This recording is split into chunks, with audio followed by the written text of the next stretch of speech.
अल्लाह रब्बुल आलमीन क़यामत के दिन जहन्नम को ज़बान देगा, आए जहन्नम बोल क्या चाहती है। जहन्नम जवाब देगी उकिल्तु बिसलास, आए अल्लाह मेरे अंदर 3 लोगों को फेंक दे, मेरे अंदर 3 लोगों को डाल दे, मैं 3 लोगों की भूखी हूं। सुनो, जहन्नम सबसे 3 लोगों को मांगेगी, 3 लोगों को। वो 3 लोग कौन होंगे? जहन्नम से अल्लाह पूछेगा बता कौन से 3 लोग तेरे अंदर डाले? वो कहेगी हुकूकुल वालिदैन, अपने माँ बाप को रुलाने वाला, माँ बाप का नाफरमान, माँ बाप को सताने वाले को आए अल्लाह तू जहन्नम के अंदर फेंक, मेरे अंदर फेंक, मुझे इसकी जरूरत है। जहन्नम मांगेगी दुनिया में जो अपने माँ बाप को रुलाते हैं, दुनिया में जो अपने माँ बाप को सताते हैं, दुनिया में जिनके माँ बाप जिनसे खुश नहीं है, दुनिया में जिनके माँ बाप जिनसे तकलीफ उठाते हैं, कयामत के दिन जहन्नम उन बच्चों को, लड़कों को, नौजवानों को, लड़कियों को, लड़कों को मांगेगी जिन्होंने दुनिया में अपने माँ बाप को परेशान किया। अल्लाह रब्बुल आलमीन ऐसी औलाद को जहन्नम के अंदर फेंक देगा। कहेगा ये जहन्नम अब दूसरा बोल। फिर वो जहन्नम चीख कर कहेगी शैखुन ज़ानिन, आय अल्लाह बुढ़ापे में जिना करने वाला, नौजवानी में जिना हो जाता है वो भी गुनाह है, लेकिन नौजवानी में जिना जो आदमी कर लेता है वो चलो एक जवानी है लेकिन जुर्म है, उसको भी जहन्नम में सजा मिलेगी, लेकिन जहन्नम मांगेगी नहीं। वो जानियों को, जिनाकारों को अल्लाह ताला जहन्नम में फेंकेगा वो अलग बात है, लेकिन जहन्नम मांगेगी नहीं। मांगेगी किसको? बुढ़ापे में जिना करने वाले को। इस उम्र में जब ख्वाहिशात कम हो जाती है, आदमी किसी चीज के लायक नहीं रहता है, तब तुमने जिना किया टेबलेट खाकर, गोली खाकर, उल्टी सीधी और जोशावर चीजें खाकर, जैसे वो आसाराम बापू खाता था, उस तरीके की टेबलेट और गोली खाकर तुम जिना किए, उस बूढ़े आदमी को जहन्नम मांगेगी। शैखुन ज़ानिन, आय अल्लाह उस बूढ़े आदमी को तू जहन्नम के अंदर फेंक, जिसने बुढ़ापे के अंदर जिना किया, जिसने बुढ़ापे के अंदर जिना किया, उस आदमी को भी तू जहन्नम के अंदर फेंक दे। अल्लाह उस बूढ़ों को पकड़ेगा जो बुढ़ापे में जिना करते थे, उनको भी जहन्नम में डाल दिया जाएगा। फिर अल्लाह कहेगा बोल तीसरा शख्स कौन है? जहन्नम चीख कर कहेगी अल मुसव्विरून, फोटो खींचने वाले, तस्वीर बनाने वालों को अल्लाह तू जहन्नम के अंदर फेंक। तीसरी जो चीज जहन्नम के अंदर, तीसरे जो लोग जाएंगे वो फोटो खींचने वाले, शादियों में दूल्हा दुल्हन के फोटो खींचने वाले, वीडियो बनाने वाले। कुछ लोग मेहमान के तौर पर मौलाना जर्जीस को अपने घर के अंदर ठहराते हैं। बंगाल में चले जाइए आप, वो खुशी समझते जर्जी साहब हमारे घर में ठहरे, कभी कभी भूल जाते हैं फोटो हटाना। जिस कमरे में ठहराते हैं इत्तेफाक से वहां पर मियाँ और बीवी की शादी की तस्वीर लगी हुई है उसी बेड के ऊपर। अब जर्जी साहब की नजर पड़ गई, जर्जी साहब ने घर के मालिक से पूछा साहब ये कौन है? अरे मौलाना साहब। फिर तस्वीर हटाई गई।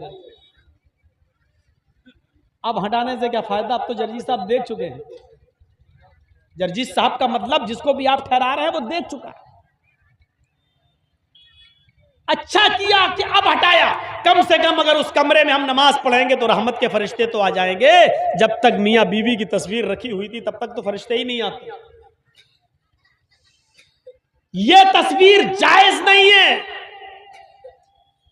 शादियों की लोग वीडियो बनाते हैं, निकाह की भी वीडियो बन रही है। मौलाना जर्जी साहब निकाह पढ़ाने पहुंचे, उनकी भी वीडियो बन रही है। मौलाना ये नहीं कह सकते वीडियो मत बनाओ, हराम काम हो रहे हैं शायद। तो अल मुसव्विरून, तस्वीर खींचने वाले, तस्वीर बनाने वालों को जहन्नम में मेरे अंदर डाल। फिर अल्लाह रब्बुल आलमीन इनको जहन्नम के अंदर डालेगा। सीखो,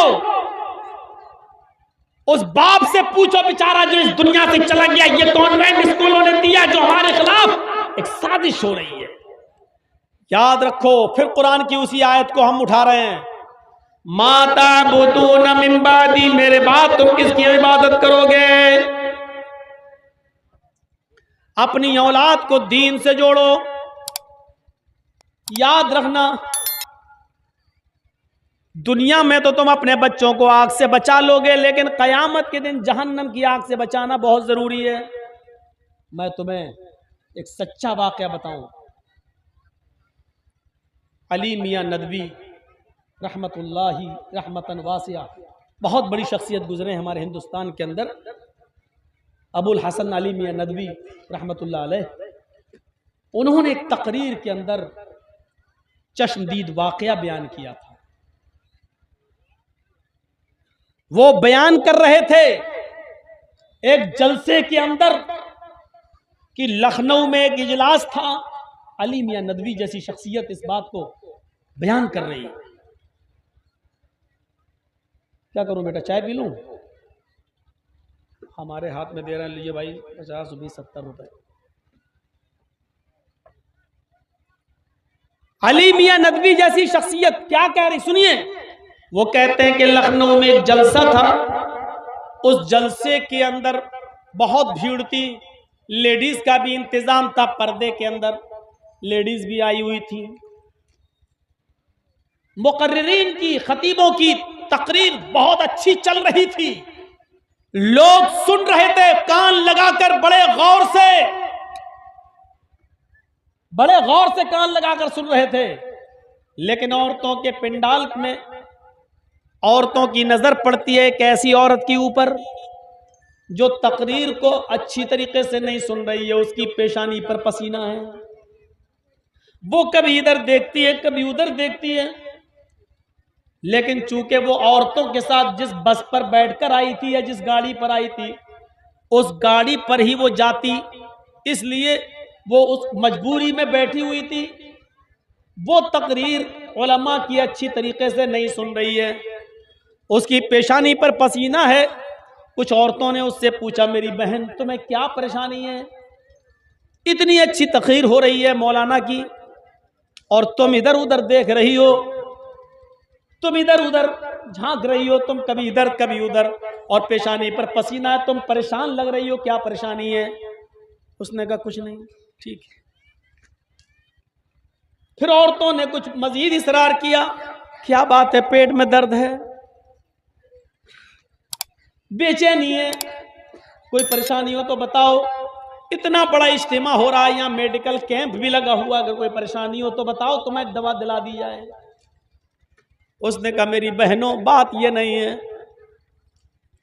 सुनिए। उसने क्या कहा? उसने कहा मेरी बहनों बात ये नहीं है, बात दरअसल ये है कि मुझे ये नहीं मालूम था कि ये जलसा इतनी देर तक चलेगा। मैं अपने एक छोटे से बच्चे को घर में छोड़कर आई हूं, लेकिन जिस कमरे में मेरा बच्चा सो रहा है उसी बिस्तर पर मैं माचिस दिया सलाई भूल आई हूं। कभी कभी जब लाइट चली जाती तो मैं माचिस से मोमबत्ती जला लेती या चिराग जला लेती, वो इस बिस्तर पर रह गई है। मुझे ये डर लग रहा है कहीं मेरे बच्चे की आंख अगर खुल गई, उस बच्चे ने कहीं माचिस उठा ली और उसकी तीली जलाई और वो अगर बिस्तर पे गिर गई या उसके कपड़े पे गिर गई तो मेरे बच्चे का क्या होगा? मुझे अपने बच्चे की फिक्र लगी हुई है। उन औरतों ने पूछा बहन तुम्हारे बच्चे की उम्र कितनी है? उसने कहा 2.5 साल। औरतों ने हंसते हुए कहा 2.5 साल का बच्चा न सही से उड़ सकता है, न सही से चल सकता है, न सही से वो पानी का गिलास उठा सकता है, लोटा उठा सकता है, माचिस उठाकर तोड़ तो सकता है, लेकिन माचिस की दिया सलाई निकाल कर नहीं जला सकता है। तुम खाम खा डर रही हो। हम तो समझे 5-6 साल का बच्चा होगा, 2.5 साल का बच्चा है। तुम्हें इतनी दूर की ये ख्याल कैसे आ गया कि वो माच जलाएगा, बिस्तर पे गिर गई या कपड़े पे? इतना लंबा सोच रही हो तुम? इस औरत ने जवाब दिया हाँ, तुम ऐसा कह सकती हो, तुम ऐसा सोच सकती हो, तुम ऐसा इसलिए कह रही हो क्योंकि बिस्तर पर तुम्हारा बेटा नहीं है। मैं ऐसा इसलिए डर रही हूं कि उस बिस्तर पर मेरा बच्चा है। उस औरत ने कहा कि तुम ऐसा इसलिए कह रही हो क्योंकि वो तुम्हारा बेटा नहीं है, और मैं इसलिए डर रही हूं क्योंकि वो मेरा बेटा है। मैं अपने बेटे को जितना जानती हूं उतना तुम नहीं जानता। बहरहाल गाड़ी तो तभी गई जब जलसा खत्म हो गया। ये औरत कुछ नहीं सुन पाई कि क्या बोले हैं मौलाना, क्या बोले हैं, किस पर अमल करना किस पर नहीं करना। जैसी आवाज आई जल्दी आओ गाड़ी जा रही है, ये बस में बैठी। जिस सवारी पर सारी गांव की औरतें आई थी उसी बस पर ये बैठ जाती है, और जब घर पहुंचती है तो जो जो ख्यालात इसके जहन में थे वो सब कुछ हो चुका था। वो बच्चा उठ भी चुका था, वो बच्चा माचिस की उठा भी चुका था, माचिस से तीली निकाल भी चुका था, माचिस पर रगड़ भी चुका था, और जलती हुई वो तीली बिस्तर पर गिर भी चुकी थी, और बिस्तर के साथ साथ पूरा घर जलकर राख हो चुका था, और उसमें बच्चा भी जलकर राख हो चुका था। इस पूरे वाक़े को बताने का मेरा सिर्फ एक ही मकसद है नौजवानों और बुजुर्गों, जितना हम अपने बच्चों के लिए दुनिया की आग से डरते हैं कि मेरा बच्चा ये ना कर ले, माचिस ना उठा ले, हम इन चीज़ों को अपने बच्चों से दूर रखते हैं। लाइटर दूर रखते हैं, हम माचिस दूर रखते हैं, चिराग दूर रखते हैं ताकि बच्चे का हाथ वहां तक न पहुंचे। जितने हम दुनिया की आग से बचाने की फिक्र करते हैं अपने बच्चों को, अगर जहन्नम की आग से बचाने की भी उतनी फिक्र कर लें तो याद रखो कोई भी अपने बच्चों को कॉन्वेंट स्कूल में पढ़ाकर अपने बच्चों का अकीदा खराब न करे, क्योंकि कॉन्वेंट स्कूल में पढ़ाने के बाद ये बच्चा ना अपनी माँ को पहचान रहा है, ना अपने बाप को पहचान रहा है, ना अपने रब को पहचान रहा है, ना अपने दीन को पहचान रहा है, बल्कि इन सब लोगों को भूलकर वो जहन्नम के करीब जा रहा है। ये हमें सोचना होगा, अपनी आने वाली नस्ल के लिए हमें सोचना होगा। अपने अकीदे की हिफाजत हमें और आपको करना होगी। तरबियत दो अपने बच्चे को।